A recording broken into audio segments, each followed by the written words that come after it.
रउआ देवर भाभी के मजेदार गाना सुने तो चलिए शुरू करता नहीं। पहले हम एगो गाना गाए, वो गाना के जवाब ई दे। रउआ सब कमेंट करके बताएं कि के गाना सबसे अच्छा भइल। तो चलिए सुनी पहले इनका से, ओकरा बाद से हम सुनाओ तनी। लंबी लंबी बसावा के छोटे छोटे पोड़ावा, लंबी लंबी बसावा के छोटे छोटे पोड़ावा, पोलैयर कट के ना, पोलैयर कट के ना, देवर बसिया बजवले, पोलैयर कट के ना, देवर बसिया बजवले, पोलैयर कट के ना। सबके आंगनवा देवर बसिया रे बजवले, सबके आंगनवा देवर बसिया रे बजवले, हमारे हो अंगनाना, हमारे हो अंगनाना, देवर झगड़ा लगवले, हमारे हो अंगनाना, देवर झगड़ा लगवले, हमारे हो अंगनाना। कटबो में काटावारू नैबो अपन आंगना, कटबो में काटावारू नैबो अपन आंगना, छोड़ाई हो देबो ना, छोड़ाई हो देबो ना, देवर तोहर आवाजइया, छोड़ाई हो देबो ना, देवर तोहर आवाजइया, छोड़ाई हो देबो ना। मरबो में लातावा छटकी जइहे काटावा, मरबो में लातावा छटकी जइहे काटावा, भावर वर बन के ना, भावर वर बन के ना, भौजी आइबो तोरे आंगनावा, भावर वर बन के ना। तो अब बारी में हमार सुनाओ तनी, रउआ सब कमेंट करके बताएं।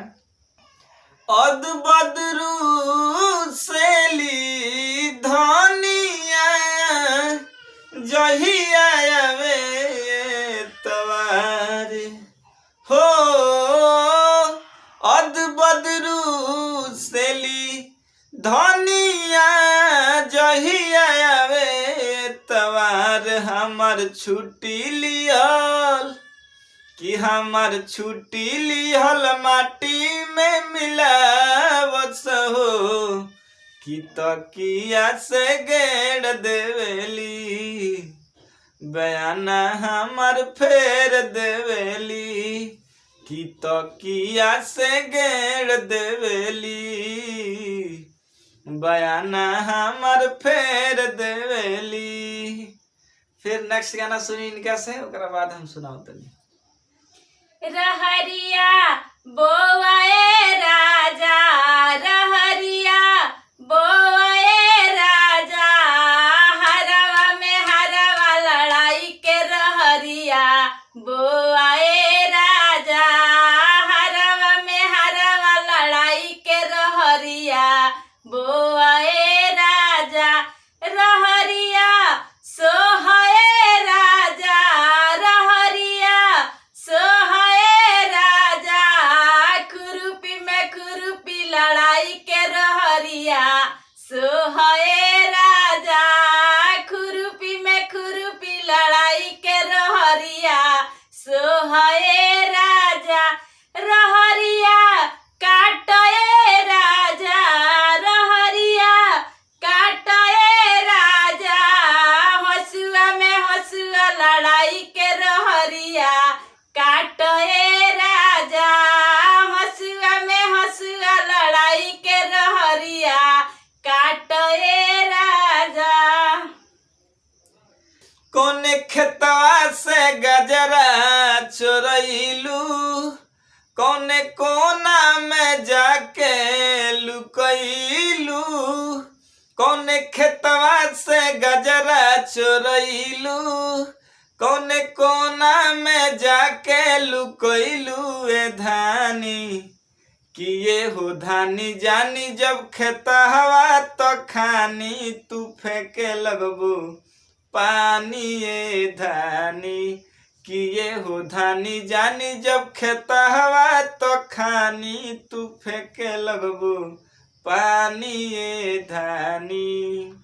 ओ कौना खेतवा से गजरा चोरैलू कौना कोना में जाके लुकैलू ए धानी कि ये हो धानी जानी जब खेता हवा तो खानी तू फेंके लगबू पानी ये धानी कि ये हो धानी जानी जब खेता हवा तो खानी तू फेंके लगबू पानी ये धानी।